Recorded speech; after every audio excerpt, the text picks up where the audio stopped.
Salut les entrepreneurs en herbe. Donc aujourd'hui, je réponds à une question un petit peu rigolote qu'on m'a posée. C'est pourquoi je me ferais chier à créer une entreprise alors que je peux très bien gagner ma vie en étant salarié. Bah ouais, en fait, la question n'est pas si mauvaise. Effectivement,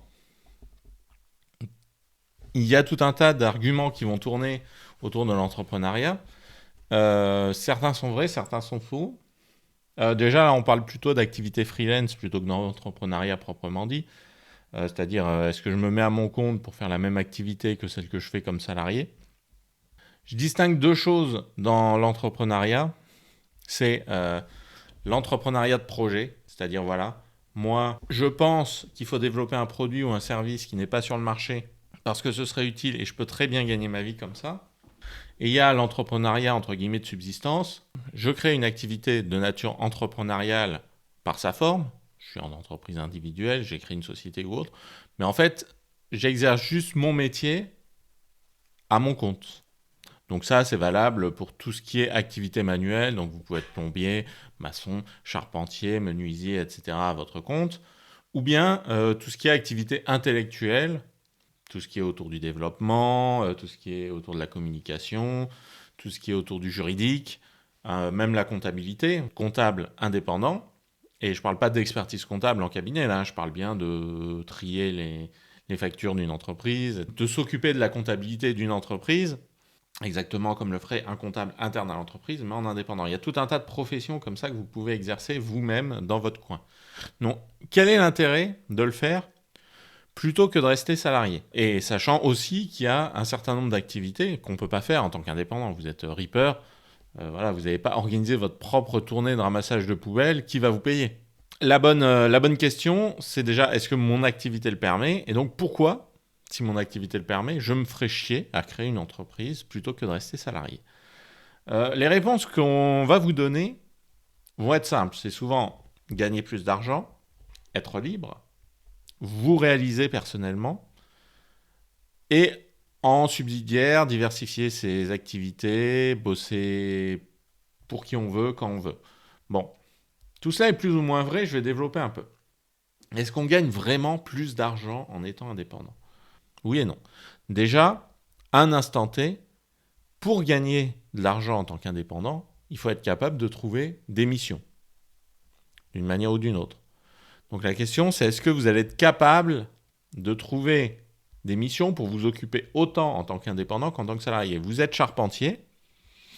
Si vous êtes salarié, vous allez être occupé 35 heures par semaine, 47 semaines par an, moins les jours fériés. Ok. Est-ce que vous allez réussir à vous occuper autant en étant à votre compte? A priori, non. Par contre, vous allez effectivement gagner plus sur chaque mission. Donc la question, c'est est-ce que vous allez avoir suffisamment de missions pour gagner plus et compenser cette activité en moins? Alors pourquoi de l'activité en moins, je vous dis forcément? Premièrement, il y a votre performance commerciale. Est-ce que vous allez réussir à vous vendre suffisamment pour occuper tout ce temps-là? Deuxièmement, il y a le temps passé à vendre. Ce temps-là, quand bien même vous vendiez suffisamment, il faut le passer ce temps. Donc soit vous le passez en travaillant plus, c'est ce que font beaucoup d'entrepreneurs, ils considèrent qu'ils vont faire 35 heures de prestations par semaine, et du coup ils se retrouvent à bosser 50 heures, parce qu'en plus il faut faire du commercial, il faut faire de la gestion, il faut faire de la compta. Donc il faut se dire par défaut, par exemple, si vous êtes charpentier, vous avez passé 4 jours par semaine sur les chantiers, en gros, et un jour à gérer tout le reste. Et encore, je suis un petit peu optimiste en vous disant ça. Parce que ce que vous gagnez en augmentant votre taux horaire net que vous mettez dans la poche, ça va compenser la diminution de votre activité. Voilà. Et là, on part quand même du principe que vous arrivez à vendre. Donc la question se pose. Et parfois, être indépendant, ça va vous freiner dans votre progression hiérarchique. Alors peut-être pas pour un charpentier, quoique.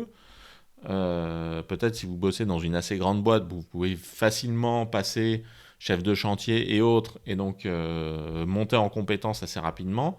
Ce que vous ferez plus difficilement à votre compte, parce que quand vous êtes à votre compte, il faut gagner suffisamment pour vous payer votre salaire, puis gagner suffisamment pour mettre un peu de côté, puis embaucher une personne, deux personnes, trois personnes. C'est plus difficile.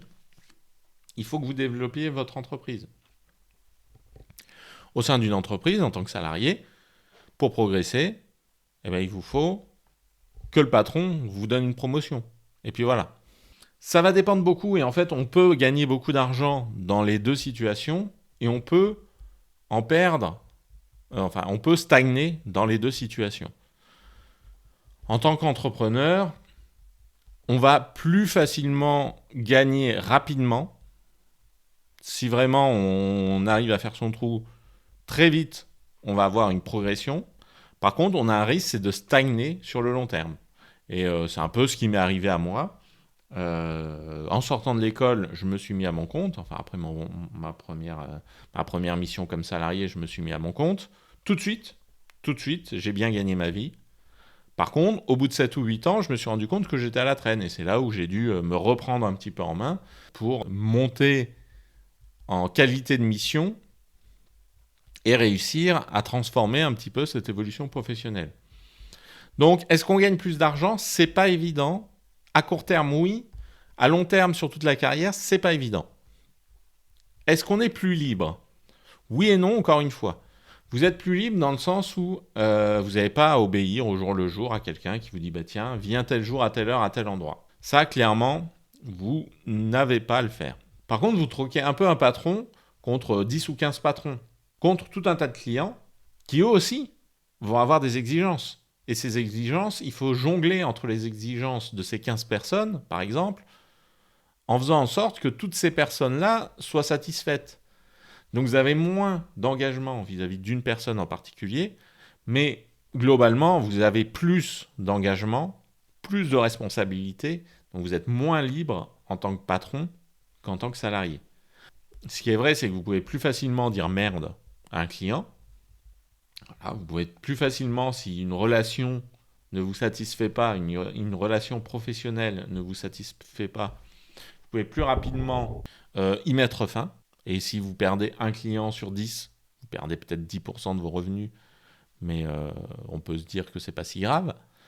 Et c'est important d'ailleurs, quand vous avez une activité entrepreneuriale, de faire en sorte de pouvoir perdre vos clients.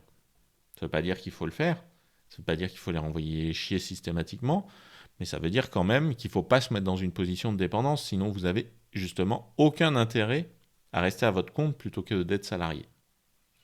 Est-ce qu'on se réalise mieux ? C'est un peu la même chose que quand je parlais de gagner de l'argent. Oui, en général, on va mieux se réaliser parce qu'on est vraiment responsable de sa vie, donc on fait absolument ce qu'on veut, entre guillemets, tant qu'on gagne de l'argent et tant qu'on arrive à en vivre. Et donc oui, on peut prendre le temps de travailler sur des projets, etc. Mais ça, c'est si on réussit. Si on stagne, on ne se réalise pas. Et voilà, on se réalise moins vite qu'en restant salarié, parce que peut-être qu'en étant salarié dans un cadre avec une hiérarchie, on aurait progressé dans la hiérarchie parce que quelqu'un nous aurait tiré vers le haut, et peut-être que tout seul, on ne peut pas se tirer vers le haut soi-même. Et ça, c'est la vraie question. Est-ce qu'on est capable de se tirer vers le haut soi-même ? Si vous sentez que dans votre activité salariée, vous stagnez plus qu'il faudrait et vous êtes capable d'avancer plus vite, alors oui, peut-être que l'entrepreneuriat est fait pour vous. Si à contrario, vous sentez que vous avez besoin que quelqu'un vous tire vers le haut pour progresser et que vous trouvez positif d'avoir une hiérarchie qui vous oriente sur des rails que vous avez à suivre et que ces rails vous amènent progressivement de plus en plus haut, là, peut-être qu'il faut rester salarié. Est-ce qu'être indépendant permet de mieux diversifier ses activités ? Là encore, oui et non. Si vous arrivez à très bien vivre de votre vie d'indépendant, oui, vous pouvez faire des choses autres. C'est un peu ce que je fais. Donc, comme moi, mon activité de consultant me fait vivre, et comme mon taux horaire est bon, je peux consacrer une part importante de ma semaine à travailler sur mes projets perso. Donc moi, je travaille beaucoup personnellement. Je suis à quelque chose comme 50 heures par semaine. Mais une bonne moitié de ces heures-là, c'est des projets perso. C'est-à-dire soit vraiment des projets perso. Là, ce que je suis en train de faire, c'est un projet perso. Je m'amuse à raconter ma vie sur les réseaux sociaux. Je m'amuse à donner des conseils. Et j'espère en tirer quelque chose à moyen terme. Très bien. Ou alors des projets entrepreneuriaux où en gros je fais du bénévolat, où j'accepte d'être payé beaucoup moins cher pour lancer des entreprises, pour aider à lancer des entreprises. Et ça, je peux me le permettre, ce genre de choses, parce que à côté, j'ai des activités qui me font bien gagner ma vie. Et j'ai cet équilibre entre ces activités rémunératrices à court terme peut-être moins intéressantes et les activités plus intéressantes que j'ai à côté qui sont beaucoup moins rémunératrices. Et j'espère m'en sortir comme ça. Donc oui, je diversifie mes activités, j'acquiers des compétences, j'ai des sources de revenus complémentaires, mais uniquement parce que j'arrive à bien vivre. Donc la question de base, c'est est-ce que j'arrive à bien vivre de mon métier en tant qu'indépendant? Voilà, c'est un peu quelques éléments de réponse sur est-ce que ça vaut le coup de se faire chier à être indépendant ou pas. En gros, pour moi, la clé, elle est sur ces deux aspects-là. Premièrement, quelle est votre relation avec votre hiérarchie? Est-ce que ça vous gonfle d'avoir quelqu'un qui vous dit ce que vous faites au quotidien ou pas? Et là, peut-être que d'être à votre compte, ça va vous permettre de lâcher un peu du lest et de pouvoir dire à vos clients, faire patienter vos clients plus que ce que vous pouvez faire patienter un patron. Et deuxièmement, cette question de progression dans votre carrière, est-ce que vous pensez qu'être salarié, ça va freiner votre progression dans votre carrière, ou au contraire, est-ce que vous pensez qu'être salarié, ça vous permet de vous tirer plus vers le haut, de monter en hiérarchie et d'accéder à des postes auxquels vous n'accéderiez pas en tant qu'indépendant? Parce que oui, être chef de 40 ou 50 personnes en tant qu'entrepreneur et toucher 10 000 euros par mois, c'est pas évident. C'est pas évident. Par contre, si vous êtes dans une grosse entreprise et que vous avez la qualification qui va bien, donc vous avez un diplôme d'ingénieur ou un truc comme ça, et que vous êtes dans un service où vous savez qu'on peut vous tirer vers le haut et que vous pouvez devenir chef d'équipe, chef de service en quelques années, bah peut-être effectivement qu'il faut rester salarié. J'ai quand même quelque chose à dire pour finir, c'est que l'un n'empêche pas l'autre. On peut naviguer entre les deux. Alors quelqu'un comme moi, qui suis engagé dans plusieurs entreprises que j'ai aidé à monter et dans lesquelles j'ai toujours une activité, c'est difficile pour moi de passer salarié demain du jour au lendemain comme ça. Mais un vrai indépendant qui est uniquement à son compte, il peut redevenir salarié facilement. Et ce qu'il aura appris en tant qu'indépendant, peut-être que ça va l'aider à progresser plus vite dans sa carrière de salarié. Vous êtes développeur, vous souhaitez passer chef de projet. Peut-être que dans votre boîte, il faut 10 ans pour passer chef de projet. Si vous mettez à votre compte, que vous enchaînez les missions, que vous gagnez bien votre vie pendant un an ou deux, au bout d'un an ou deux, vous pouvez postuler comme chef de projet dans différentes entreprises et sûrement que vous serez accepté. Donc ça peut être un accélérateur en vous accordant vous-même vos promotions, en montrant au monde entier que ce poste où vous êtes autopromu, vous arrivez à en vivre. Alors oui, dans ce cas-là, ça peut être un accélérateur.